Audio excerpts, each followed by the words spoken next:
여러분은 행위로 구원받으려 하십니까? 구체적으로 어떤 행위를 통해 구원받으려 하십니까?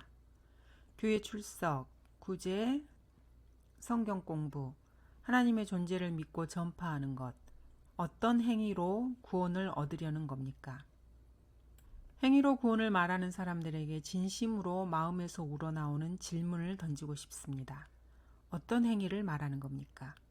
안식교인처럼 채식을 하고 안식일을 지켜야 합니까?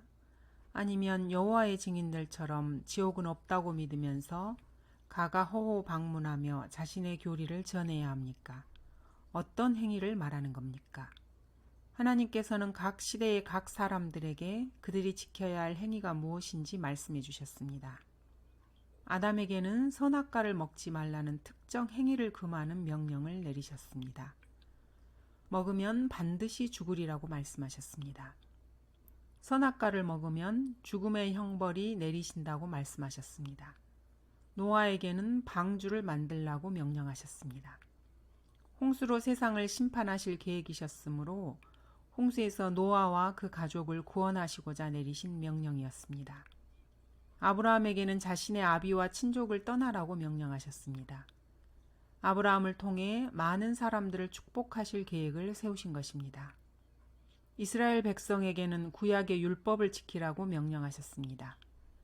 그리고 율법을 지켰을 때 받을 복과 율법을 어겼을 때 받게 될 저주를 상세하게 기록하셨습니다. 그리고 신명기의 예언의 말씀은 글자 하나 틀리지 않고 이스라엘 민족에게 수세기에 걸쳐 그대로 실현되었습니다. 현재 교회 시대의 행위로 구원을 주장하는 사람들에게 하나님께서는 어떤 행위를 해야 구원받는다고 말씀하셨는지 묻고 싶습니다. 선악과를 먹지 말라 하셨습니까? 아니면 방주를 지으라고 하셨습니까? 혹은 율법을 지키라고 하셨습니까?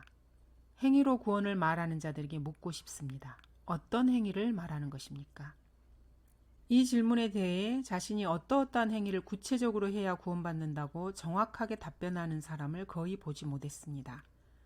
다만 막연하게 죄짓지 않고 선하게 살면서 교회 다니고 찬송하고 목사나 신부의 말을 잘 들으면 혹시 구원해 주실지도 모른다는 막연한 추측을 하고 있을 뿐이었습니다.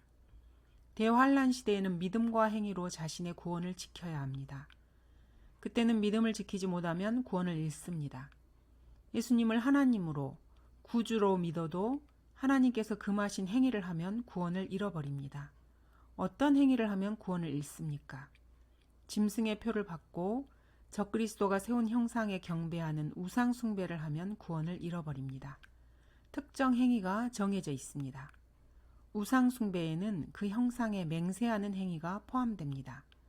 그래서 야고보서에서는 이스라엘 12지파에게 맹세하지 말라고 명령하십니다. 또한 우상 숭배를 피하라고도 명령하십니다. 그래서 대환란 시대에는 주님이 오실 때까지 믿음을 지키고 인내해야 합니다. 하나님께서 구원과 관련해서 여러분에게 어떤 행위를 금하시는 겁니까? 우상 숭배나 맹세를 하면 구원을 빼앗아 가신다고 하셨습니까? 아니면 방주를 짓지 않으면 물로 멸망시킨다고 하셨습니까? 행위로 구원을 보장받고 싶어하는 자들에게 묻고 싶습니다. 어떤 행위가 자신의 구원을 유지시켜 줄 것이라고 생각합니까? 문제는 자신의 생각이 아니라 하나님께서 뭐라고 말씀하셨는가입니다. 이 시대 교회 시대에 하나님께서는 어디에 있는 누구에게나 명령하고 계십니다. 내가 내 입으로 주 예수를 시인하고 또 하나님께서 그를 죽은 자들로부터 살리신 것을 내 마음에 믿으면 구원을 받으리라. 이는 사람이 마음으로 믿어 의에 이르고 입으로 고백하여 구원에 이르기 때문이라. 누구든지 그를 믿는 자는 부끄러움을 당하지 아니하리라.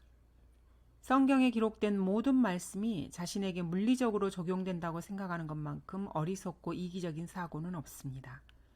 기본적으로 인간은 모두 이기적이며 자기중심적입니다. 하나님의 관점에서 세상과 자신을 보기보다는 자신의 관점에서 하나님과 그 외 모든 것을 판단합니다. 마치 태양이 지구를 중심으로 돈다고 생각했던 중세시대의 사람들과 같은 사고방식입니다. 성경을 바라보는 관점도 같습니다. 하나님께서는 세상이 시작된 이래 모든 사람들에게 하시고자 하는 말씀을 성경에 기록하셨습니다. 그런데 인간은 자기를 중심으로 세상과 성경과 하나님을 바라봅니다. 그래서 성경의 모든 말씀이 자신에게 적용되고 하나님께서 자신에게 행하라고 하셨다고 착각을 합니다. 집을 떠나는 아버지가 집안 구성원들에게 당부하는 말을 적은 편지를 남기고 갔다고 가정해 봅시다. 아내에게 당부하는 말, 자녀에게 당부하는 말, 부모님께 당부하는 말이 어찌 다 같겠습니까? 어린 자녀가 원하는 바를 글로 쓸 때 엄마에게 원하는 바, 형제 자매에게 원하는 것, 조부모에게 원하는 것, 선생님이나 친구에게 원하는 것, 이 모든 것이 어떻게 같겠습니까?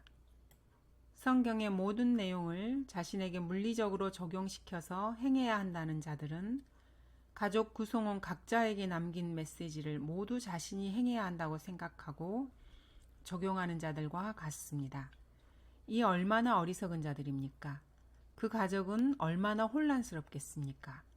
각자가 서로에게 원하는 바를 서로 섞어서 뒤죽박죽 만들어서 모두가 모두에게 원하는 모든 것을 지켜 행해야 한다면 그 집은 가정이 아니라 정신병원이 될 것입니다. 이런 일을 현재 기독교 지도자들이라는 자들이 버젓이 주장하고 있습니다. 하나님께서는 단 한 권의 책을 쓰셔서 세상이 시작된 이래 모든 사람들에게 하시고자 하는 말씀을 이 책에 다 기록하셨습니다. 어느 시대 어느 인종 어떤 사람이든지 하나님께서 자신에게 원하시는 바를 찾고자 하면 성경을 찾아 자신에게 해당하는 부분을 행하면 됩니다. 하나님께서는 단 한 권의 책으로 모든 시대 모든 사람들을 대상으로 원하시는 모든 것을 말씀하십니다. 모든 이름 위에 가장 높이신 것이 바로 말씀입니다. 심지어 여호와나 주 예수 그리스도라는 이름보다 더 높이신 것이 바로 하나님 자신의 말씀입니다. 이 말씀으로 하나님께서는 천사들과 사람들을 심판하실 것입니다. 물론 모든 성경은 하나님께서 영감으로 기록하셨기에 우리에게 교리와 책망과 바로잡음과 의로 훈육하기에 유익합니다. 영적으로 적용해서 풍성한 삶을 사는 데 필요합니다. 집 떠나는 아버지의 편지에 기록된 모든 것을 내게 적용해서 지킬 필요는 없습니다. 내게 당부하신 바를 행하면 됩니다. 다만 다른 구성원들에게 당부하시는 말씀을 알므로써 아버지의 성품과 의도를 더 잘 알 수 있습니다. 그렇다면 관건은 교리적으로 나의 구원과 관련된 말씀이 어느 부분이냐는 것입니다. 지금은 예수님이 십자가에 못 박히시고 장사되셨다가 부활하신 후 승천하셔서 성령께서 강림하신 교회 시대입니다. 교회 시대는 이스라엘이 흩어지고 이방인들이 세상을 점령한 이방인들의 시대입니다. 이 시대의 경륜이 바울에게 맡겨졌습니다. 베드로가 유대인들을 위한 사도라면 바울은 이방인들을 위한 사도입니다. 그렇다면 바울을 통해 계시된 은혜의 복음이 담긴 서신, 즉 바울 서신이 바로 현재 교회 시대에 사는 나에게 교리적으로 적용되는 말씀입니다. 하나님께서 나에게 직접적으로 명령하신 말씀이 바로 바울 서신에 있습니다. 바울 서신에 나타나는 구원의 방법은 딱 하나입니다. 예수 그리스도의 피의 능력으로 죄사함을 믿으면 구원받습니다. 하나님의 은혜의 선물을 믿음으로 받기만 하면 됩니다. 바울 서신 그 어디를 뒤져도 행위로 이루어지는 부분은 없습니다. 다만 히브리서가 예외일 뿐입니다. 히브리서는 제목에서도 알 수 있듯이 수신인이 그리스도인들이 아니라 히브리인들, 즉 환란 시대 믿음과 행위로 구원을 유지하는 유대인들이 그 대상입니다. 히브리인이란 말은 물을 건넜다는 의미가 있습니다. 즉 그리스도인들이 휴거되어 저 높이 둘째 하늘과 셋째 하늘을 가르고 있는 기품의 물을 건넌 이후인 대환란에 적용되는 서신입니다. 로마서나 갈라디아서, 에베소서 어디를 봐도 행위로 구원을 받고 유지된다는 말씀은 없습니다. 오직 예수 그리스도를 믿음으로 구원받습니다. 예수 그리스도께서 흘리신 하나님의 피로 나의 모든 죄가 제거됩니다. 믿음을 보시고 나를 영원히 하나님의 아들로 인정해 주십니다. 이 시대에 바울에게 맡겨진 믿음으로 의롭게 되는 은혜의 복음을 거부하는 모든 자들은 저주를 받습니다. 이스라엘에게 율법을 주시며 복과 저주를 선택하라고 말씀하셨던 하나님께서는 이 시대에도 동일하게 은혜의 복음을 사람들에게 제시하시면서 선택하라고 말씀하십니다. 보라, 내가 오늘 복과 저주를 너희 앞에 두노니 내가 내 앞에 둔 복과 저주. 내가 오늘 하늘과 땅을 불러서 너희에 대하여 증거를 삼아 내 앞에 생명과 죽음, 복과 저주를 두었은즉 그러므로 너와 내 자손이 살려면 생명을 택할지니라. 살려면 생명을 선택하십시오. 또 증거는 이것이니 하나님께서 우리에게 영생을 주신 것과 이 생명이 그의 아들 안에 있다는 것이라. 그 아들이 있는 자는 생명이 있고 하나님의 아들이 없는 자는 생명이 없느니라. 우리를 살릴 수 있는 생명은 하나님의 아들 예수 그리스도 안에만 있습니다. 하나님께서는 너무나 선하시고 신사적인 분이시기에 인간에게 억지로 뭔가를 강제적으로 시키지 않으십니다. 자원하는 마음으로 하나님의 선한 의도에 감사하고 선물을 받기 바라십니다. 아무리 큰 축복과 넘치는 은혜라도 원하지 않으면 받을 수 없습니다. 자유의지를 주시고 선과 악이 무엇인지 보여주시며 선택권을 주십니다.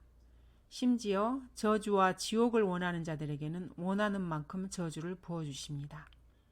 이 시대에 행위로 구원을 주장하는 자들은 자기 자신들에게 저주를 스스로 불러들이는 사람들입니다. 그러나 그 선택의 결과에 대해서는 책임을 물으십니다. 인간은 선택의 자유를 마음껏 향유하면서도 그 결과에 대한 책임을 생각지 않습니다. 과연 행위를 통한 구원을 주장하는 자들이 그들의 혼에 쏟아 부어지는 그 저주를 감당할 수 있을까 생각해 봅니다. 심히 우려되지만 어쩌겠습니까? 내 혼이 아닌 그 사람들의 혼인 것을, 내 혼이 아닌 것에 감사할 뿐입니다.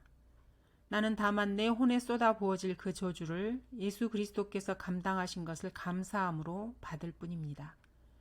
그들은 예수 그리스도를 믿는 것으로 부족해서 자신들이 직접 그 저주를 감당하겠다고 하니 감당할 능력이 되면 그렇게 하라고 해야지 제가 어쩌겠습니까? 그러나 나는 그럴 능력이 되지 않으니 예수님의 보혈에 의지할 뿐입니다. 이 시대에는 행위로는 구원을 받을 수 없다고 여러 차례 말해왔습니다. 율법 준수 등 행위로 구원받을 수 있다고 주장하는 사람들은 영원한 지옥의 저주를 감당할 능력을 키워야 할 것입니다.